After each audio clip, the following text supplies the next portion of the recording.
আসসালামু আলাইকুম সুপ্রিয় শিক্ষার্থী বন্ধুরা, আশা করি তোমরা যে যেখানে আছো ভালো আছো। আমি আলহামদুলিল্লাহ ভালো আছি।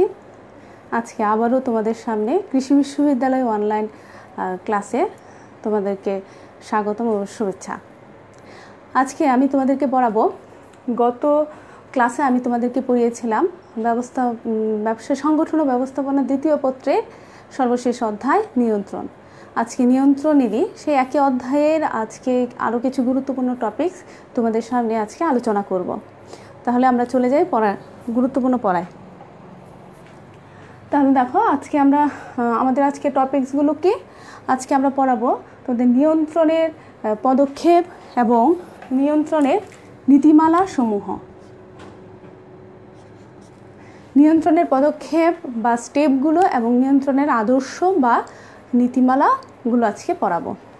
তাহলে আজকে তোমাদেরকে আমি যে গত ক্লাসে পড়িয়ে দিয়েছিলাম, তোমরা কি বাসায় পড়েছিলে? আমরা যদি পড়ে থাকো তাহলে দেখো, নিয়ন্ত্রণ কি আমি আজকে আবারও একটু তোমাদেরকে মনে করিয়ে দিচ্ছি। নিয়ন্ত্রণ হচ্ছে পূর্ব নির্ধারিত আদর্শ মানের সাথে প্রকৃত কার্যফলের তুলনা করে যে বিচ্যুতি নির্ণয় করা হয়, সেই বিচ্যুতির সংশোধনমূলক একটি ব্যবস্থা বিশেষ। এবং গত ক্লাসে আমি তোমাদেরকে বলেছিলাম, নিয়ন্ত্রণ একটি অবিরাম প্রক্রিয়া। অবিরাম প্রক্রিয়া মানে এটা কন্টিনিউয়াসলি চলতেই থাকে, মানে যতদিন একটা প্রতিষ্ঠান বেঁচে থাকে, যতদিন একটা প্রতিষ্ঠানে পরিকল্পনা থাকে, পরিকল্পনার সাথে নিয়ন্ত্রণ একেবারে ওতপ্রোতভাবে জড়িত। তাহলে যেখানে পরিকল্পনা আছে সেখানেই আমার নিয়ন্ত্রণ বা কন্ট্রোলিং ব্যবস্থাটা থাকে। তাহলে আজকে আমরা প্রথমে পড়াবো নিয়ন্ত্রণের নীতিমালা।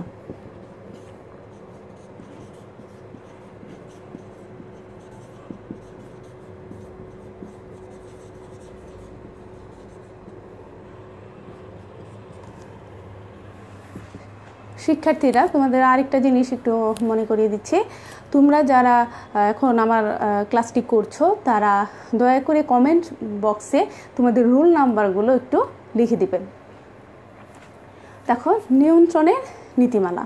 নীতি আসলে কি? নীতি বলতে কি বোঝায়? সাধারণ অর্থে আমরা নীতি বলতে বোঝাই সাধারণ কোনো নিয়ম বা পদ নির্দেশক। নীতি হচ্ছে সাধারণ কোনো নিয়ম বা পদ নির্দেশক বা কোনো গাইডলাইন। তাহলে নিয়ন্ত্রণ একটি অবিরাম প্রক্রিয়া আমরা জানি। তাহলে নিয়ন্ত্রণ কাজটা করতে গেলে একটা সুষ্ঠুভাবে আমার প্রতিষ্ঠানের লক্ষ্যকে আমি যদি লক্ষ্যে পৌঁছাতে চাই, তাহলে আমার নিয়ন্ত্রণের কাজটাও সঠিকভাবে করতে হয়। সেই নিয়ন্ত্রণের একটি নির্দিষ্ট গাইডলাইন বা একটি কিছু যদি নীতিমালা বা কিছু নীতি বা আদর্শ যদি আমি মেনে চলি, তাহলে কি হয়? তাহলে আমি আমার লক্ষ্যে সহজে পৌঁছাতে পারি। তাহলে একটি আদর্শ বা নীতি বলে দেয় যে আমি কিভাবে কাজটি করব, কিভাবে করলে আমি কাজটি প্রায় 100% আমার কার্যকর হবে। তাহলে সেগুলো নিয়ে আমি আলোচনা করব। তার মানে আমি একটা প্রতিষ্ঠানে কন্ট্রোলিং করতে গেলে আমাকে বেশ কিছু নিয়ম মানতে হয়, যে নিয়ম মানলে আমি আমার কন্ট্রোলিংটা সুন্দরভাবে করতে পারবো। দেখো, কতগুলো পয়েন্ট আছে। যেমন 1, উপযুক্ততার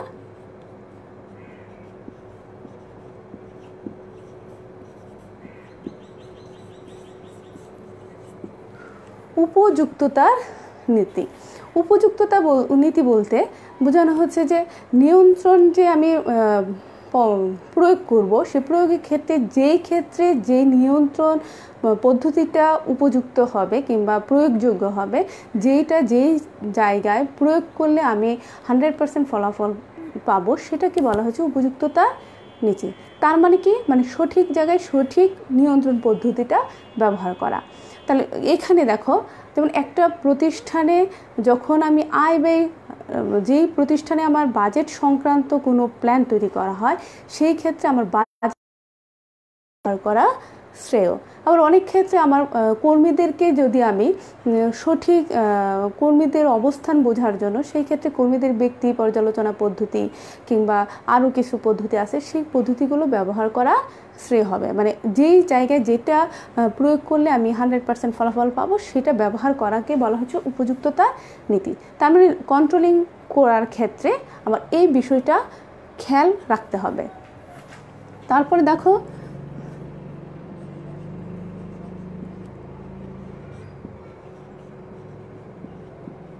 সরলতা সরলতার নীতি। সরলতার নীতি বলতে আমরা বুঝি যে একটা জিনিস সহজেই অনুধাবনযোগ্য এবং সহজেই প্রয়োগযোগ্য। অনুধাবনযোগ্য মানে সহজ, একটা জিনিস সহজে আমি বুঝতে পারবো এবং সহজে বোঝার ফলে সহজে সেটা আমি প্রয়োগ করতে পারবো, সেটাকে আমরা বলি সরলতা নীতি। তাহলে প্রতিষ্ঠানে নিয়ন্ত্রণ করার ক্ষেত্রে নিয়ন্ত্রণ যারা করছে, যাদের অধীনে নিয়ন্ত্রণ মানে যারা কন্ট্রোলিং করছে, তাদের ক্ষেত্রে যদি নিয়ন্ত্রণ পদ্ধতিটা যদি তারা নিজেরাই যদি না বুঝতে পারে এবং এটা যদি অনেক কঠিন হয় এবং জটিল হয়, তাহলে তারাও কিন্তু সেটা অধস্তনদের উপর অ্যাপ্লাই করতে পারে না। সেজন্য বলা হয় নিয়ন্ত্রণ পদ্ধতি ব্যবহার করার ক্ষেত্রে তোমাকে আগে খেয়াল রাখতে হবে তোমার নিয়ন্ত্রণ যে পদ্ধতিটা ব্যবহার করছো সেটা একজন ঊর্ধ্বতন কতটুকু বুঝতে পারছে এবং সেই সাথে সাথে অধস্তন কতটুকু সেটা বুঝতে পারছে। আর এটা যদি সহজে সবাই বুঝতে পারে তাহলে কি হয়, আমার নিয়ন্ত্রণ পদ্ধতিটা এবং আমার পরিকল্পনাটা সহজে বাস্তবায়ন করা যায়। তারপরে দেখো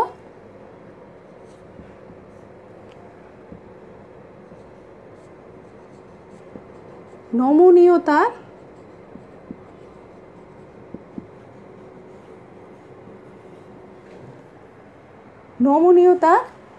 নীতি। নমনীয়তা বলতে আসলে কি বুঝি, আমরা সাধারণত নরম কোনো জিনিস যেগুলো আমরা ধরো একটা নরম মাটিকে আমরা কি করতে পারি, এটা কি যে কোনো পরিস্থিতি যে কোনো অবস্থানে এটা আমরা বিভিন্ন শেপ দিতে পারি, যে কোনো নরম বস্তুকে আমরা বিভিন্ন শেপে আনতে পারি।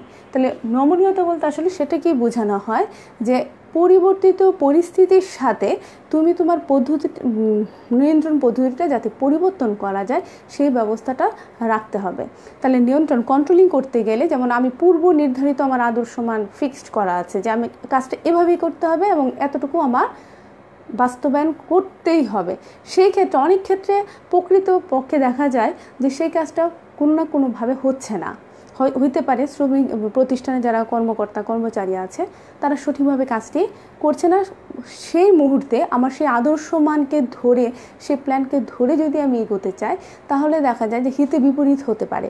সেজন্য বলা হয় যে তুমি তোমার কন্ট্রোলিংটা তুমি যদি এখানে আদর্শ মান থাকবে, পূর্ব নির্ধারিত প্ল্যান তোমার থাকবে, কিন্তু পূর্ব নির্ধারিত প্ল্যান থাকলেও সেটা যেন পরিবর্তিত পরিস্থিতির সাথে মানে অবস্থার প্রেক্ষিতে যাতে তুমি তোমার নিয়ন্ত্রণ পদ্ধতি বদলাতে পারো, চেঞ্জ করো, তাৎক্ষণিক কোনো সিদ্ধান্ত নিতে পারো, সেই ব্যবস্থাও তোমাকে রাখতে হবে। আর এটাকে বলা হচ্ছে নমনীয়তার নীতি। তার মানে কন্ট্রোলিংয়ে যতই আমি আদর্শ মান যতই আমি পূর্ব প্ল্যান করি না কেন, আমাকে অবশ্যই কিছু কিছু ক্ষেত্রে আমার নমনীয়তা রাখতে হয়। তারপরে আছে দেখো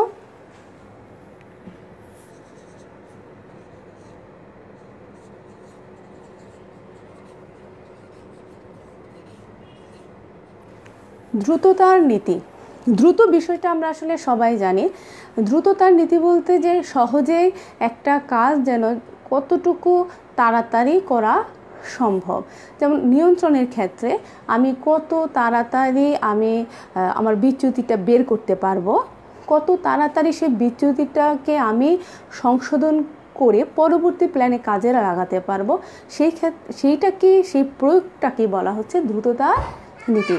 তাহলে একটা প্রতিষ্ঠানে কন্ট্রোলিং করতে গেলে আমি কতটুকু যদি আমি দ্রুত আমি বিচ্যুতি বের করতে পারি তাহলে দ্রুত আমি সংশোধন করতে পারবো, তাহলে আমি আমার লক্ষ্যে সহজে পৌঁছাতে পারবো।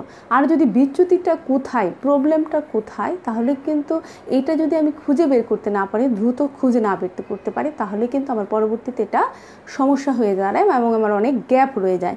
যেমন আমি একটা উদাহরণ দিই, যেমন আমার প্রতিষ্ঠানে আমি মাসিক টার্গেট নিয়েছি সাপোজ 1000 একক প্রোডাক্ট তৈরি করব।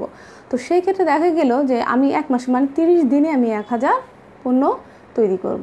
তো দেখা গেল আমি যেভাবে কাজটা আমার কর্মীরা যেভাবে কাজটা করছে আমি সঠিক তদারকি করছি, কিন্তু তারপর দেখা গেল 15 দিন শেষে দেখা গেল আমার তৈরি হলো মাত্র 300 একক পণ্য। তাহলে হিসাব মতে যদি আমি 30 দিনের জন্য 1000 পণ্য তৈরির টার্গেট ঠিক করি, তাহলে 15 দিনে আমার হওয়া উচিত ছিল কত, অ্যাটলিস্ট আমাকে সেখানে 500 একক পণ্য তৈরি করা উচিত ছিল। কিন্তু সেই ক্ষেত্রে দেখা গেল আমি এখানে 500 একক আমার নানান কারণেই আমার 500 একক পণ্য আমি তৈরি করতে পারলাম না। তৈরি হলো প্রকৃত কার্যফল কতটুকু হলো, দেখা গেল আমি 300 একক পণ্য তৈরি করলাম। তাহলে দেখো এখানে কিন্তু ঘাটটা এবং এই স্টেপেই যদি চলতে থাকে তাহলে কি হবে, তাহলে 1 মাস শেষে আমি 1000 পণ্য, মানে আমার যে টার্গেট 1000, তো 1000 একক পণ্য কিন্তু আমি মাস শেষে 30 দিন শেষে এটা করতে পারবো না। যদি 15 দিন শেষে আমি আমার টার্গেট কোন দিকে, আমার লক্ষ্যটা কোন দিকে যাচ্ছে সেটা যদি আমি খুঁজে বের করতে পারি, এই যে 300 একক পণ্য তৈরি করলাম, 15 দিন শেষে আমি সেটা দেখলাম আমার প্রকৃত কার্যফল, সেটা জানার পর সেটাকে তাৎক্ষণিক যদি আমি সেই ক্ষেত্রে সিদ্ধান্ত নিই যে আমার কোথায় ভুলগুলো হচ্ছে, আমার বিচ্যুতিটা কেন হচ্ছে, সেটাকে খুঁজে বের করে যদি আমি ওই মুহূর্তে সংশোধন করে আমি আমার কাজ চালিয়ে যাই, তাহলে দেখা যাবে 30 দিন শেষে আমি আমার টার্গেট ফিল আপ করতে পারবো। সেজন্য বলা হয় কন্ট্রোলিং করতে গেলে অবশ্যই তোমার এই দ্রুততার বিষয়টা মাথায় রাখতে হবে। তারপরে আছে দেখো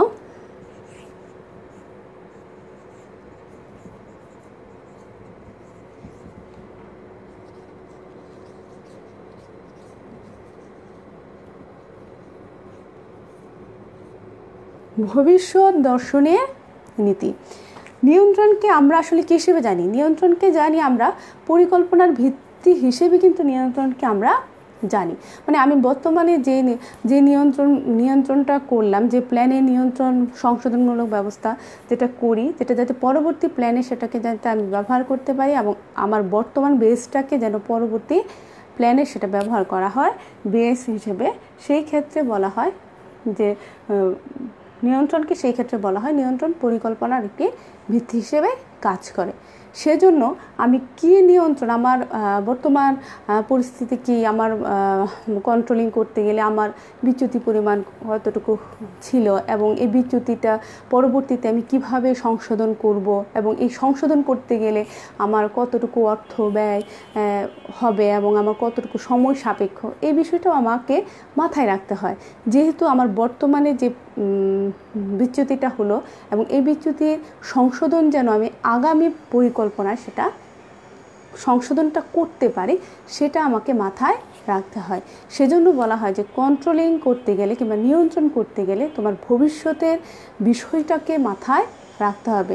শুধু আমি কাজ করে গেলাম আর দেখা গেল যে আমার যে বিচ্যুতি হলো, এটাকে যদি আমি মাথায় না রেখে পরবর্তীতে আবার একইভাবে আমি প্ল্যান তৈরি করি, তাহলে কি হয়ে যাবে, আমার যে প্রবলেমটা আগে ছিল, যে সমস্যাটা আগে ছিল, যে আমি আমার প্রাতিষ্ঠানিক লক্ষ্যে পৌঁছাতে পারছি না, তাহলে সেই জিনিসটা কিন্তু পরবর্তীতে একইভাবে রয়ে যাবে। সেজন্য বলা হয় নিয়ন্ত্রণ করতে গেলে তোমাকে এই ভবিষ্যৎ দর্শনের যে নীতিমালা বা এই আদর্শটাকে তোমাকে মাথায় রেখে কাজ করতে হবে। ঠিক আছে, তারপরে আছে দেখো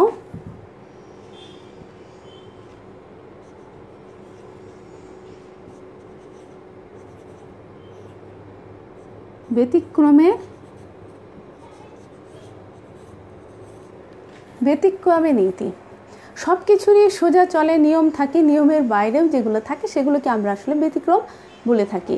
তাহলে নিয়ন্ত্রণের ক্ষেত্রেও, নিয়ন্ত্রণ কন্ট্রোলিং প্রয়োগ করার ক্ষেত্রেও আমার নিয়মের বাইরেও কিছু ক্ষেত্র থাকে, যেই ক্ষেত্রগুলো মানে আমাকে সেই ক্ষেত্রগুলো খুঁজে বের করে সেই ক্ষেত্রে উপযুক্ত পদ্ধতি ব্যবহার করাকে আমরা বলি ব্যতিক্রমের নীতি। তাহলে দেখো এমন অনেক সময় থাকে আমার প্রতিষ্ঠানের আদর্শমান ঠিক করা আছে, তো আদর্শমান ঠিক করা আছে এবং আমি ধরে নিতে পারি যে এই ক্ষেত্রে বিচ্যুতি হতে পারে, আমার ধরে নেওয়া, আমি প্ল্যান আমার মাথায় আছে যে বিচ্যুতি হতে পারে, আবার কোনো ক্ষেত্রে বিচ্যুতি নাও হতে পারে।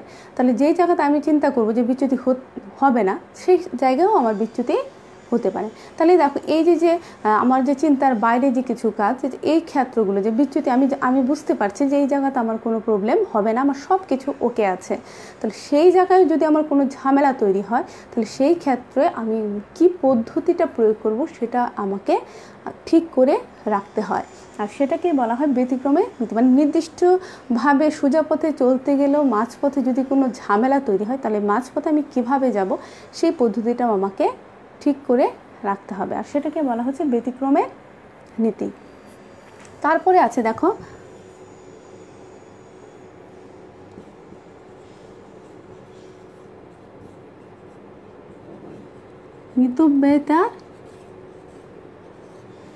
মিতব্যয়িতার নীতি। আমরা মিতব্যয়ী শব্দটা আমরা জানি, আমরা সবসময় এই শব্দটা আমরা প্রায় ব্যবহার করি। মিতব্যয়ী বলতে আসলে আমরা কী বুঝি, যে আমরা মিতব্যয়ী বলতে যে আয় বুঝে ব্যয় করা, আমি কতটুকু মানে কত কম খরচ করে কম ব্যয় করে আমি আমার টার্গেটে পৌঁছাতে পারবো। তাহলে একটা প্রতিষ্ঠানে নিয়ন্ত্রণ ব্যবস্থা ব্যবহার করার ক্ষেত্রে তোমাকে কম খরচ কম অর্থ ব্যয় এটা তোমাকে মাথায় রেখে কিন্তু কাজ করতে হবে। তাহলে এই যে মিতব্যয়িতা, যদি আমি বিভিন্ন ধরনের নিয়ন্ত্রণ পদ্ধতি ব্যবহার করতে যে যদি আমার অতিরিক্ত অর্থ ব্যয় হয়, তাহলে দেখা যায় আমার পুরো নিয়ন্ত্রণ প্রক্রিয়াটাই, আমার প্ল্যানটাই দেখা যায় একটি জটিল আকার ধারণ করে, এবং সেই ক্ষেত্রে এই জটিলতার কারণে এবং এই অতিরিক্ত ব্যয়ের কারণে আমি নিয়ন্ত্রণ পদ্ধতি ব্যবহার করার ক্ষেত্রে আমার অনীহা তৈরি হয় এবং যথাসময়ে কাজটা তৈরি হয় না। সেজন্য তোমার প্রতিষ্ঠানে নিয়ন্ত্রণ ব্যবস্থা করার ক্ষেত্রে সেই ক্ষেত্রে তুমি যত কম খরচ কম ব্যয়ে তুমি কাজটা করতে পারো সেটাও খেয়াল রাখতে হয়। তারপরে আছে দেখো মিতব্যয়িতা নীতি।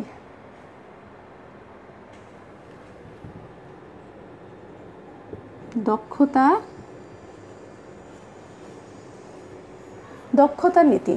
দক্ষ শব্দটা আমরা এই শব্দটার সাথে আমরা আসলে পরিচিত। দক্ষ বলতে যে কম সময়ে কম ব্যয়ে আমি সর্বোচ্চ কাজটুকু করব।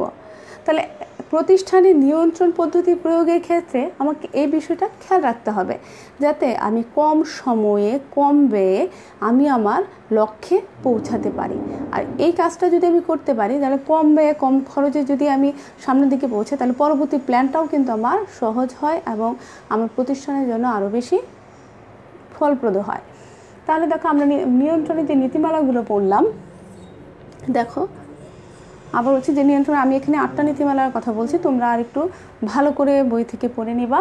আমি আবারও বলছি, এক আছে উপযুক্ততার নীতি, 2 কি পড়লাম সরলতার নীতি, 3 পড়লাম নমনীয়তার নীতি, 4 পড়লাম দ্রুততার নীতি, 5 ভবিষ্যৎ দর্শনের নীতি, 6 ব্যতিক্রমের নীতি, 7 মিতব্যয়িতার নীতি, 8 দক্ষতার নীতি। এই 8টা নীতি আমরা যে পড়লাম, 8টা নীতি থেকে তোমাদের মাঝে মাঝে এখান থেকে উদ্দীপক আসে, তবে আসলেও একেবারে 3 স্টার দেওয়া যাবে না। এই নীতিমালা থেকেও মাঝে মাঝে তোমাদের উদ্দীপক আসে, কাজে তোমরা এই নীতিমালাগুলো একটু ভালো করে পড়ে নেবে। একেবারে সহজ, বইটা খুললে দেখবে আজকে পড়ার সাথে যদি মিলাও তাহলে অনেকটা মিলে যাবে। ঠিক আছে, তাহলে আমরা পরবর্তী টপিকস নিয়ে এখন আলোচনা করি। পরবর্তী টপিকসটা কী ছিল?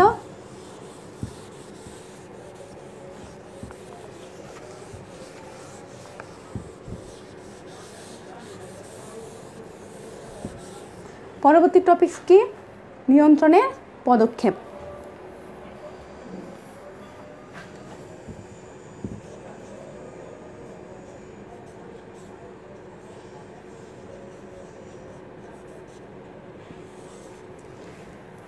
নিয়ন্ত্রণের পদক্ষেপ। আমরা জানি নিয়ন্ত্রণ আসলে কি। নিয়ন্ত্রণ হচ্ছে আদর্শ মানের সাথে প্রকৃত কার্যফল খুঁজে বের করে প্রকৃত কার্যফলের সাথে আদর্শ মানের একটি তুলনা করে যদি বিচ্যুতি বের হয় তাহলে সংশোধনমূলক ব্যবস্থা বিশেষ।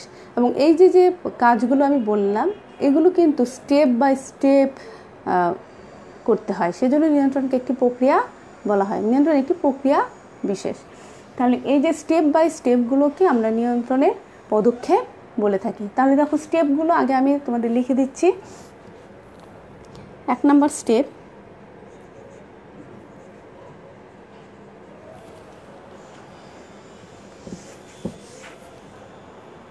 আমি তোমাদের যে নিয়ন্ত্রণের যে সংজ্ঞাটা পড়িয়েছিলাম সেই সংজ্ঞার সাথে আমাদের এই স্টেপটা অনেক বেশি মিলে যাবে এবং পূর্ববর্তী ক্লাসে যে বিষয়গুলো আলোচনা করেছিলাম এখানে অনেকটাই সেটা উঠে আসবে। দেখো, 1 আদর্শ মান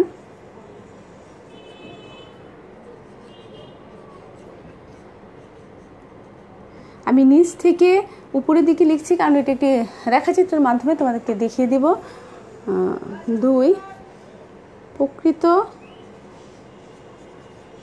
কার্যফল,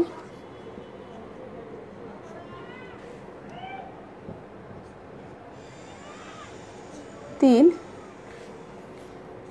আদর্শ মানের সাথে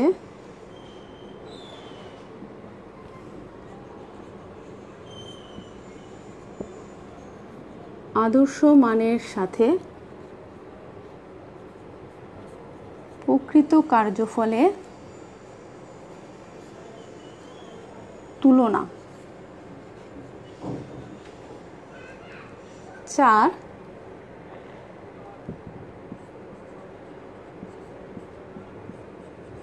বিচ্যুতি নির্ণয় ও মূল্যায়ন।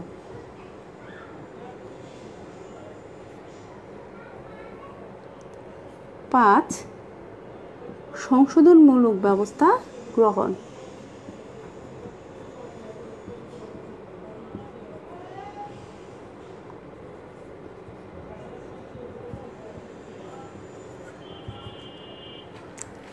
দেখো এখানে 4টা কাজ, আমি এটি একটি তোমাদেরকে একটা রেখাচিত্রের মাধ্যমে দেখাচ্ছি।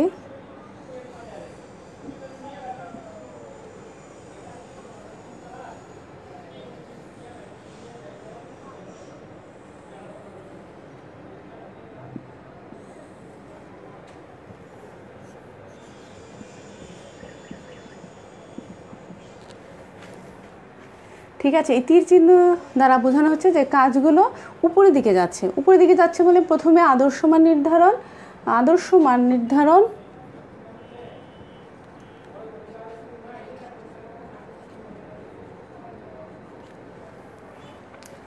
দেখো আমরা যে নিয়ন্ত্রণী পদক্ষেপকে আমরা 5টা স্টেপে দেখতে পাচ্ছি।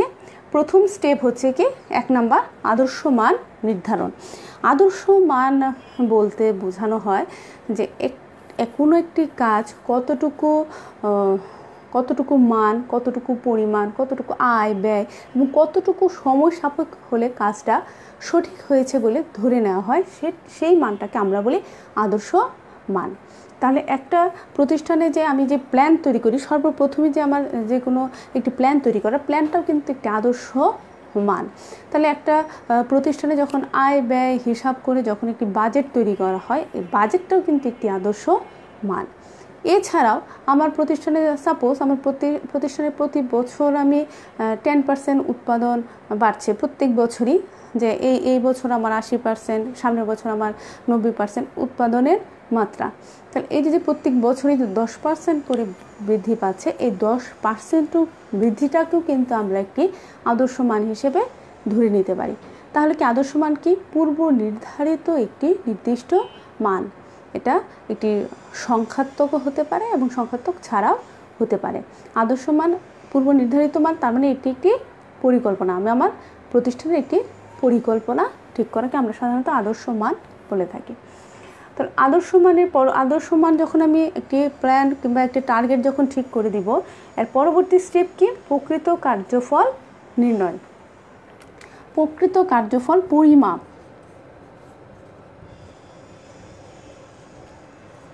প্রকৃত কার্যফল পরিমাপ বলতে ওই যে আমার যে আদর্শ মান, আমি পূর্ব নির্ধারিত যে একটি মান ঠিক করেছিলাম, যেটাকে আমরা আদর্শ মান বলছি, সেই মান অনুযায়ী বাস্তব ক্ষেত্রে, যেমন আমি মাস শেষে যদি আমি ঠিক করা থাকে যে মাস শেষে আমি পণ্য তৈরি করব 1000 ইউনিট, মাস শেষে 1 মাসে আমি 1000 ইউনিট পণ্য তৈরি করব, এটা হচ্ছে আমার একটি আদর্শ মান। তাহলে এই আদর্শ মান দেখলে তার মানে 30 দিনে আমি 1000 ইউনিট পণ্য তৈরি করব। আর পরবর্তী মান নির্ধারণের পরবর্তী কাজ হচ্ছে প্রকৃত কার্যফল পরিমাপ। তার মানে কি বাস্তব ক্ষেত্রে 30 দিন ক্ষেত্রে প্রকৃতপক্ষে কাজ কতটুকু হয়েছে। যেমন আমি আগেটা কী ছিল, আমার আদর্শ মান নির্ধারণ পুরোটা একটি প্ল্যান যে আমি এটা করব, এবং প্রকৃত কার্যফল পরিমাপ হচ্ছে বাস্তব ক্ষেত্রে 1 মাস পরে আমার কাজ কতটুকু হলো। ঠিক আছে, আদর্শ মান হচ্ছে কি যে আমি কতটুকু কাজ করব বা কতটুকু করতে আমাকে হবে সেটা নির্ধারণ, এবং এর পরবর্তীতে যে আমার নির্দিষ্ট সময় শেষে আমার কতটুকু কাজ হলো সেটাকে আমরা বলছি কি প্রকৃত কার্যফল পরিমাণ, মানে বাস্তব ক্ষেত্রে আমার কাজ কতটুকু হলো। দেখা গেল বাস্তব ক্ষেত্রে আমার 30 দিন শেষে আমার পণ্য তৈরি করলাম আমি 800 ইউনিট, তার মানে আমি আমার টার্গেটে পৌঁছাতে পারলাম না। আমার টার্গেট কী ছিল? 1000 ইউনিট, কিন্তু প্রকৃতপক্ষে আমার কাজ হয়েছে 800 ইউনিট। এই পরিমাপটাকে বলা হচ্ছে প্রকৃত কার্যফল পরিমাপ। তাহলে এই যে প্রকৃত কার্যফল পরিমাপ নিয়ন্ত্রণ প্রক্রিয়ার দ্বিতীয় স্টেপ। তাহলে দেখো দ্বিতীয় স্টেপ মানে দ্বিতীয় ধাপের পরবর্তী তৃতীয় ধাপটা কোনটি? আমার এই কাজটা করার পরবর্তী কাজ হচ্ছে যে আমার আদর্শ মানের সাথে এই প্রকৃত কার্যফলের একটি তুলনা। মানে আমি আমার যে পূর্ব নির্ধারিত যে মানটা ছিল সেটার সাথে আমার বাস্তব ক্ষেত্রে প্রকৃত পক্ষে আমার কাজ কতটুকু হলো সেটাকে আমার দুইটাকে যদি তুলনা করি, সেই তুলনাকে বলা হচ্ছে যে আদর্শ মানের সাথে প্রকৃত কার্যফলের তুলনা। এবং এই জিনিসটাই হচ্ছে নিয়ন্ত্রণের একটি গুরুত্বপূর্ণ একটি কাজ, এবং এটার জন্যই মূলত নিয়ন্ত্রণের পদক্ষেপ বা নিয়ন্ত্রণ প্রক্রিয়া ব্যবহার করা হচ্ছে। যদি দেখা যায় যে আমার আদর্শ মানের সাথে প্রকৃত কার্যফলের অনেক গ্যাপ, মানে আমার আদর্শ পরিমাণ ছিল, দেখো আমি যেটা বলবো আদর্শ পরিমাণ আমার 1000, কিন্তু আমার পণ্য তৈরি হলো কি প্রকৃত কার্যফল হচ্ছে 800, সেই ক্ষেত্রে কিন্তু এখানে আমার 200 পণ্য কম হলো। যদি আমার 200 পণ্য কম, সেই 200 পণ্য কমকে আমরা বলি বিচ্যুতি। যদি এই পরিমাণটা যদি অনেক বেশি হয়, মানে আমি আমার টার্গেটে পৌঁছানোর ক্ষেত্রে অনেক বেশি যদি পিছিয়ে থাকি, সেই ক্ষেত্রে আমাকে কিন্তু সংশোধনমূলক ব্যবস্থা নিতে হয়। কাজটা মানে কীভাবে যাতে আমি এখান থেকে উঠে আসতে পারি সে ব্যবস্থা করতে হয়। কিন্তু যদি এই বিচ্যুতির পরিমাণ যদি কম হয় তাহলে কিন্তু কোনো কিছু করার প্রয়োজন হয় না। তাহলে এই বিচ্যুতি, তাহলে কি এই যে আদর্শ মানের সাথে প্রকৃত কার্যফলের যদি আমি তুলনা করি তাহলে কি হবে, আমার বিচ্যুতিটা বের হয়ে আসবে। তাহলে দেখো এই আদর্শ মানের সাথে প্রকৃত কার্যফলের তুলনা, এই কাজটা করা, এই স্টেপটার পরবর্তী স্টেপ কি? বিচ্যুতি নির্ণয় ও মূল্যায়ন। তার মানে কি দেখো আমার আগের যে স্টেপ, এই স্টেপের কাজ করতে গেলে, তুলনা করতে গেলে করলেই কিন্তু আমার বিচ্যুতিটা আমি বের করতে পারবো, অটোমেটিকলি কিন্তু বের হয়ে আসবে এই দুটো তুলনা করলে। তাহলে দেখো বিচ্যুতি নির্ণয়, পরবর্তী স্টেপ কি? বিচ্যুতি নির্ণয় ও মূল্যায়ন। বিচ্যুতিটা কিভাবে বের হবে? যদি আমার টার্গেট, আমি আদর্শ মান অনুযায়ী আমার কার্যফলটা, প্রকৃত কার্যফল যদি কম হয় তাহলে এই কম হওয়াটাকে আমরা বলি, যেমন এখানে দেখো 1000 পণ্য তৈরি করার কথা ছিল, আদর্শ মান ছিল 1000 ইউনিট, কিন্তু পণ্য তৈরি হলো 800 ইউনিট। এই ক্ষেত্রে কিন্তু আমার কত একক পণ্য কম তৈরি হলো? 200 ইউনিট। তার মানে 200 ইউনিট পণ্য আমি তৈরি করতে পারি নাই। তাহলে এই 200 ইউনিটটাকে যেহেতু ঘাটতি রয়ে গেলে, এই ঘাটতিটাকে আমরা বলছি বিচ্যুতি। ঠিক আছে, তাহলে এই তুলনা করলে বিচ্যুতিটা কিন্তু আমার বের হয়ে আসে। এবং বিচ্যুতি বলা হচ্ছে চতুর্থ স্টেপটার নাম কি? বিচ্যুতি নির্ণয় ও মূল্যায়ন। শুধু বিচ্যুতি নির্ণয় করে বসে থাকলে হবে না, যে বিচ্যুতিটা কেন হলো সেটাও কিন্তু আমাকে খুঁজে বের করতে হবে, যে কেন বিচ্যুতি হওয়ার কারণ কি। আমি তো যথেষ্ট তদারকি করেছি আমার পণ্য যাতে আমি আমার লক্ষ্যে যাতে পৌঁছাতে পারি, আমার যথেষ্ট শ্রমিক কর্মচারী ছিল, আমার মেশিন উপকরণাদি যথেষ্ট ভালো ছিল, কিন্তু তারপরেও আমি আমার টার্গেট ফিল আপ করতে পারি না। যে কেন করতে পারি না সেই কারণ তোমাকে খুঁজে বের করতে পারি। এই খুঁজে বের করাকে বলা হচ্ছে মূল্যায়ন করা, বিচ্যুতি নির্ণয় ও মূল্যায়ন। ঠিক আছে, তাহলে এই বিচ্যুতি নির্ণয় ও মূল্যায়নের পরবর্তী স্টেপ কি? সংশোধনমূলক ব্যবস্থা গ্রহণ। সংশোধনমূলক ব্যবস্থা গ্রহণ বলতে এই যে আমি বিচ্যুতিটা আমার বের হলো, আমি মূল্যায়ন করলাম, আমি কারণটা খুঁজে বের করলাম। তো কারণটা খুঁজে বের করে বসে থাকলে হবে? কারণটা খুঁজে বের করে আমাকে কি করতে হবে?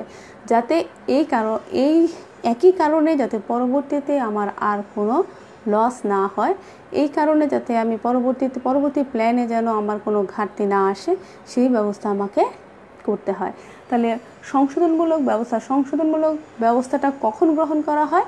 এই নিয়ন্ত্রণের সর্বশেষ ধাপের মাধ্যমে আমাকে এমন একটা বিষয় বের করে আনতে হবে যাতে পরবর্তী প্ল্যানে আমার যে এখন যে বিচ্যুতিটা বের হলো, যে কারণে আমার ঘাটতিটা হলো, যে কারণে আমি আমার টার্গেটে পৌঁছাতে পারি নাই, সেই কারণটা মাথায় রেখে যেন পরবর্তী পরিকল্পনা আমি তৈরি করি, সেই জিনিসটাই আমাকে আগে থেকে খুঁজে বের করে রাখতে হবে।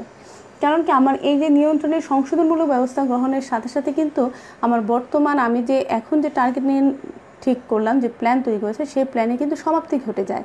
এবং এই প্ল্যানের সমাপ্তি ঘটার পরবর্তীতে আমি আবারও নতুন করে টার্গেট ঠিক করি। কারণ একটা প্রতিষ্ঠান যতদিন বেঁচে থাকবে, এটা তো আমি 1 বছর প্রতিষ্ঠান চালানোর পর নিশ্চয়ই আমি 1 বছর পরে আমার প্রতিষ্ঠান বন্ধ করে দেব না।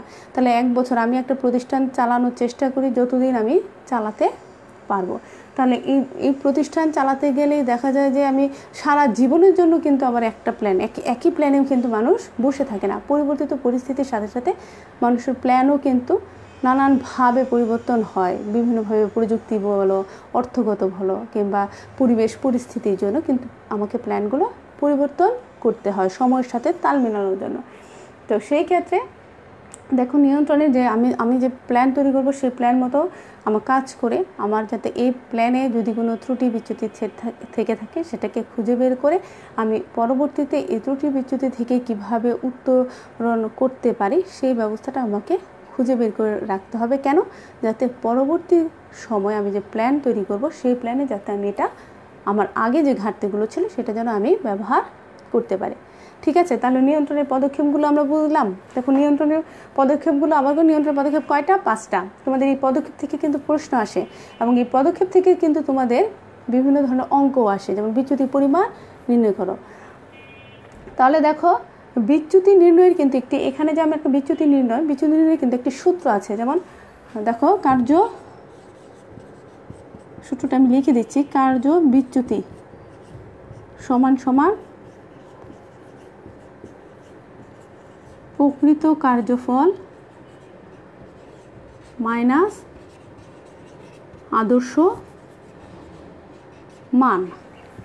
কার্য বিচ্যুতির সূত্রটা কি? কার্য বিচ্যুতি বের করার সূত্র হচ্ছে কার্য বিচ্যুতি ইকুয়াল টু প্রকৃত কার্যফল বিয়োগ আদর্শ মান। এবং এই যে কার্য বিচ্যুতি অনেক সময় তোমাদের উদ্দীপকে কিন্তু মানে সরাসরি একটু অঙ্ক টাইপেরই আসে, যে তোমাদের টার্গেট আদর্শ মান দেওয়া থাকে, আদর্শ মান দেওয়ার সাথে সাথে প্রকৃত কার্যফল কতটুকু হয়েছে সেটাও দেওয়া থাকে। তাহলে এই দুইটা যদি দেওয়া থাকে তাহলে সেই ক্ষেত্রে বিচ্যুতি পরিমাণ কত সেটা বের করার কথা বলা থাকে। ঠিক আছে, তাহলে এই সূত্রটা তোমরা একটু খাতায় লিখে নাও। আর এই যে স্টেপগুলো কিন্তু একটার পর একটা হবে, মানে এই স্টেপগুলো কিন্তু উল্টাপাল্টা লেখা যাবে না। যেমন 1 নম্বরে যেটা আছে সেটা 1 নম্বরে থাকবে, 2 নম্বরে যেটা আছে সেটা 2 নম্বর। মানে স্টেপ পদক্ষেপ মানে হচ্ছে একটার পর আরেকটা সিঁড়ি, যেমন এক সিঁড়ি পরে আরেক সিঁড়ি আমি পা দেই, ঠিক পদক্ষেপগুলোও কিন্তু এরকমই। ঠিক আছে, তাহলে দেখো তো আজকে যে দুটো টপিকস পড়ালাম এই দুইটা টপিকস থেকে আমি তোমাদের বইয়ের শেষে যে অনুশীলন আছে, যে সৃজনশীল আছে, সেই সৃজনশীলের সাথে একটু দেখাচ্ছি।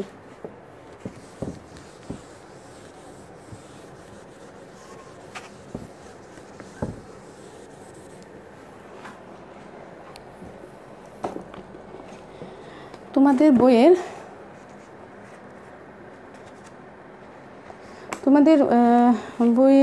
ইসে থেকে না, আমি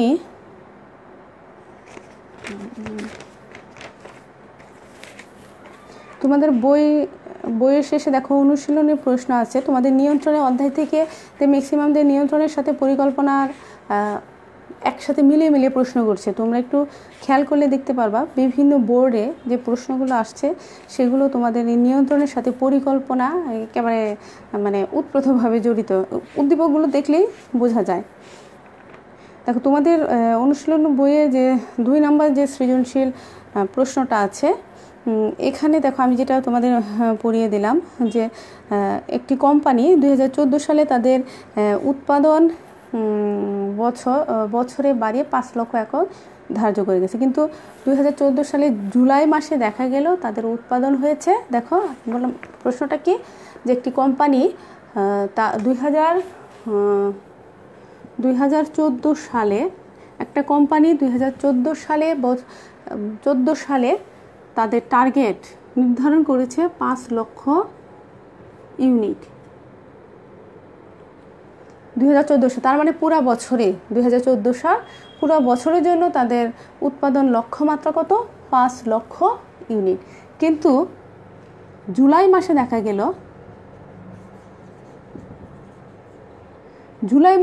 গেল তাদের উৎপাদন হয়েছে 2 লক্ষ।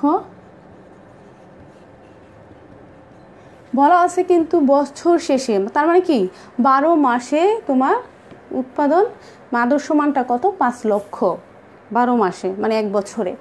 কিন্তু দেখা গেল জুলাই মাস হলে কত দিন? মানে সপ্তম মাস, ষষ্ঠ, মানে বছরের মাঝামাঝি সময় দেখা গেল তারা উৎপাদন করেছে, প্রকৃত কার্যফল হয়েছে তাদের 2 লক্ষ ইউনিট।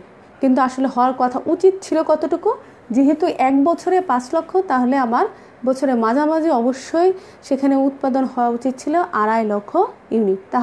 তাহলে কী হবে? তাহলে বোঝা যেত যে আমি আমার প্রতিষ্ঠানের কাজ সঠিকভাবে চলছে, এবং এভাবে চললেই আমি আমার টার্গেট বছর শেষে 5 লক্ষ ইউনিট পণ্য তৈরি করতে পারবো। কিন্তু কার্যক্ষেত্রে দেখা গেল, বাস্তব ক্ষেত্রে, যে জুলাই মাসে দেখা গেলো 6 মাস পর আমার পণ্য তৈরি হলো 2 লক্ষ ইউনিট। তার মানে এখানে কিছু ঘাটতি রয়ে গেছে। তাহলে দেখো প্রশ্নটা, তাহলে তোমাদের এখানে এই ক্ষেত্রে প্রশ্নটা কি করা হয়েছে, যে এই ক্ষেত্রে বলা হচ্ছে যে এখানে নিয়ন্ত্রণের কোন পদক্ষেপ অনুসরণ করেছে। প্রথমত যে এই উদ্দীপকে নিয়ন্ত্রণের কোন পদক্ষেপটা ব্যবহার করছে। তাহলে প্রথমত একেবারে তুমি উদ্দীপকটা পড়তে গেলে একেবারে প্রথমেই দেখা যাবে, প্রথমে কি কোনটা, আমি যে পদক্ষেপে 5টা স্টেপ পড়লাম সেক্ষেত্রে কোনটা এখানে দেখা গেল, যে সর্বপ্রথম স্টেপটাই হচ্ছে যে আদর্শ মান নির্ধারণ। সর্বপ্রথম স্টেপটাই হচ্ছে কি আদর্শ মান নির্ধারণ। তাহলে এখানে উদ্দীপকে বলা হচ্ছে, প্রশ্নটা কি, যে উদ্দীপকে এখানে নিয়ন্ত্রণ পদক্ষেপের কোন স্টেপটা ব্যবহার করা হচ্ছে প্রথমত। তাহলে প্রথমত এখানে কোন স্টেপ ব্যবহার করা হচ্ছে, নিয়ন্ত্রণের একেবারে প্রথম স্টেপ বা আদর্শ মান নির্ধারণ। ঠিক আছে, দেখো এছাড়াও তোমাদের এই রিলেটেড পদক্ষেপ রিলেটেড তোমাদের বই শেষে যে অনুশীলন প্রশ্নগুলো আছে, যেমন সৃজনশীল প্রশ্ন 15, এটা তোমরা বাসায় করবা। এছাড়াও আমি বোর্ড প্রশ্ন তোমাদেরকে কিছু বলে দিচ্ছি, যদিও বা এই অধ্যায় থেকে অঙ্ক আসে তোমাদের, এগুলো আমি আগামী ক্লাসে তোমাদের পড়িয়ে দিব। দেখো তোমাদের 2019 সালে যশোর বোর্ডে একটি প্রশ্ন আসছিল, যে প্রশ্ন নিয়ন্ত্রণ থেকে আমি একটু পড়ে শোনাচ্ছি তোমাদেরকে। এখানে জাইকা ফ্যাশন 3 মাসের মধ্যে 90,000 পিস সার সরবরাহের একটি ফরমায়েশ পেয়েছে। 3 মাসে 90,000। দেখো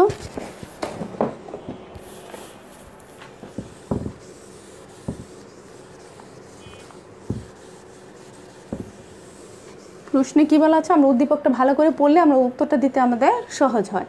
এখানে বলা হচ্ছে 3 মাসে ফরমায়েশ পেয়েছে কতটুকু, 90,000 পিস। 90,000 পিস।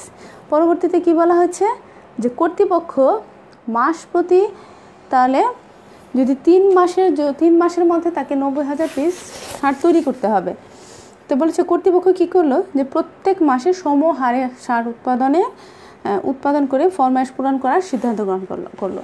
যে সে 3 মাসে 90,000 যদি সে ফরমায়েশ পায়, তাহলে কর্তৃপক্ষ সিদ্ধান্ত কী নিল, যে আমি প্রত্যেক মাসে 90,000কে আমি 3 দিয়ে ভাগ করলে আমি প্রত্যেক মাসে কতটুকু তৈরি করবো সেটা তারা ঠিক করে দিল। তাহলে 1 মাসে তৈরি হবে কতটুকু, 1 মাসে তৈরি হবে 30,000। কীভাবে, আমি যদি এটাকে 3 দিয়ে ভাগ দিই তাহলে আমার 30,000, মানে 1 মাসেরটা বের হয়ে আসবে। তারপরে কি বলা আছে, কারণ কিন্তু 1 মাস পর দেখা গেল যে 1 মাসে তাহলে টার্গেট কতটুকু ঠিক করলো, 3 মাসে 90,000 ফরমায়েশ পেয়েছে, কিন্তু তারা ঠিক করলো যে 3 মাস 90,000কে আমি প্রত্যেক মাসের জন্য আলাদা আলাদা টার্গেট, মানে এটাকে 3 ভাগে ভাগ করে আমি প্রত্যেক মাসে সেটাকে ফিল আপ করবো। তো দেখা গেলো 1 মাসে তৈরি, তার মানে 1 মাসে টার্গেট তারা কত ঠিক করলো, 30,000। তো দেখা গেল প্রথম মাস শেষে তাদের তৈরি হলো 20,000 ইউনিট। প্রশ্নে কি আছে, যে দেখা গেল প্রথম মাস পরে তাদের প্রকৃতপক্ষে তৈরি হলো 20,000 ইউনিট। তার মানে দেখো এখানে তৈরি হওয়ার কথা ছিল কত, 30,000, কিন্তু তৈরি হলো কত, 20,000। তার মানে এখানে আমার কিছু ঘাটতি রয়ে গেছে। তারপরে দেখা গেল সম্ভব হয়েছে পরে এর কারণ, যখন এই জিনিসটা যখন বের করলো, বিচ্যুতিটা বের করার পর পরিচালক পর্ষদ দেখলেন লোডশেডিংয়ের কারণে উৎপাদন ব্যাহত হয় এমনটি ঘটেছে। তার মানে কি, আমার এই কম কেন তৈরি হলো সেটা আমি যখন আমার প্রকৃত কার্যফল বের করি, তখন কিন্তু আমার আদর্শ মানের সাথে মিলালেই কিন্তু আমার তুলনা করলে কিন্তু আমি বুঝতে পারি আমার আসলে বিচ্যুতি হয়েছে, এবং বিচ্যুতি হলে আমি এটা খুঁজে বের করব যে আমার কারণটা কি। তো এই উদ্দীপকে একই কাজ করছে। পরিচালন পর্ষদ কী করলো, যে কারণটা খুঁজে বের করলো, যে কি কারণে আমার আরও 10,000 পিস তৈরি করা সম্ভব হলো না। তারা কারণটা কি দেখতে পেলো, যে লোডশেডিংয়ের কারণে তারা উৎপাদন ব্যাহত হয় এমনটি ঘটেছে। পরবর্তীতে পরিচালনা পর্ষদ কী করলো, জেনারেটর স্থাপন করলো এবং ওভারটাইমের মাধ্যমে অতিরিক্ত উৎপাদনের ব্যবস্থা করে নির্ধারিত সময়ে ফরমায়েশ পূরণ করতে সক্ষম হয়। তাহলে এই ক্ষেত্রে দেখো, এই ক্ষেত্রে যে তোমাদের প্রয়োগ প্রশ্নটা আছে, আমি প্রয়োগ প্রশ্নটা পড়ছি। উদ্দীপকের আলোকে নিয়ন্ত্রণ প্রক্রিয়ার বিচ্যুতি নির্ণয় করো। উদ্দীপকের আলোকে নিয়ন্ত্রণ প্রক্রিয়ার বিচ্যুতি নির্ণয় করো। তাহলে এখানে উদ্দীপকের আলোকে নিয়ন্ত্রণ প্রক্রিয়ার বিচ্যুতি, দেখো আমি অলরেডি বলে দিয়েছি যে এখানে যদি বিচ্যুতি আমরা কীভাবে নির্ণয় করবো, আমরা বিচ্যুতির সূত্রটা কি জানি, কার্য বিচ্যুতি কি লিখেছিলাম, প্রকৃত কার্যফল মাইনাস আদর্শ মান। আমরা জানি কি,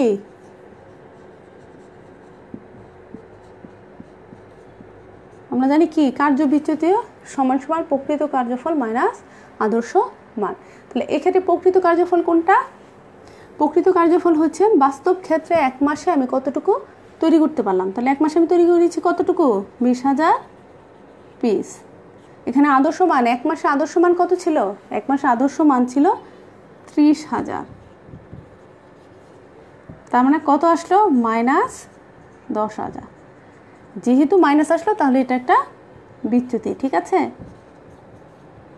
তাহলে উত্তর কত, উত্তর 10,000 পিস, ঠিক আছে। তো এভাবে তোমরা তোমার বইয়ে দেখো, সময় আসলে শেষ হয়ে গেছে। আমি আরেকটা প্রশ্ন উদ্দীপক তোমাদেরকে বলছিলাম, তোমরা আমি যেটা বলে দিলাম, এটা যশোর বোর্ডের 2019 সালে যশোর বোর্ডের একটি প্রশ্ন ছিল, তোমরা আরেকটু খেয়াল করবা। আর রাজশাহী বোর্ডের আরেকটি প্রশ্ন আছে, এই প্রশ্ন রাজশাহী বোর্ডের প্রশ্ন আছে তোমাদের নীতিমালা থেকে। এখানে প্রথম লাইনটা পড়লে আসলে আমরা বুঝতে পারবো। প্রথম লাইনে আছে যে ব্যবস্থাপনা পরিচালক মিস রোদসী উৎপাদন বিভাগে নিয়ন্ত্রণ ব্যবস্থা এমনভাবে আরোপ করেন যা সহজেই বোঝা যায় এবং প্রয়োগ করা যায়। তাহলে এখানে রোদসী কোন নীতি অনুসরণ করেছে? তাহলে রোদসী, আমরা অনেকগুলো নীতিমালা পড়েছি, অনেকগুলো নীতিমালার মধ্যে একটা নীতিমালা ছিল কি, সরলতার নীতিমালা। সরলতার নীতিমালার মূল কথাটা কী ছিল, সহজে একটা জিনিস সহজে বোঝা যায়, সহজে অনুধাবন করা যায় এবং সহজে অনুধাবনের সাথে সাথে সহজে সেটা আমি প্রয়োগ করতে পারি। তাহলে এখানে উদ্দীপকে কিন্তু একেবারে হুবহু এই কথাটাই তুলে দিয়েছে। কাজে এর উত্তরটা কি হবে, কোন নীতিমালা, উত্তর হবে সরলতার নীতিমালা, ঠিক আছে। দেখো তোমরা, আমরা যতটুকু পড়াই, আমরা এই পড়ার সাথে সাথে যদি আমরা উদ্দীপকগুলো করে ফেলি তাহলে আমার পড়াটা অনেকটা বেশি ক্লিয়ার হয়ে যায়। তো আমিও আমার পড়ানোর সাথে সাথে আমি চেষ্টা করব এটা রিলেটেড উদ্দীপকগুলো তোমাদেরকে সলভ করে দেওয়ার জন্য।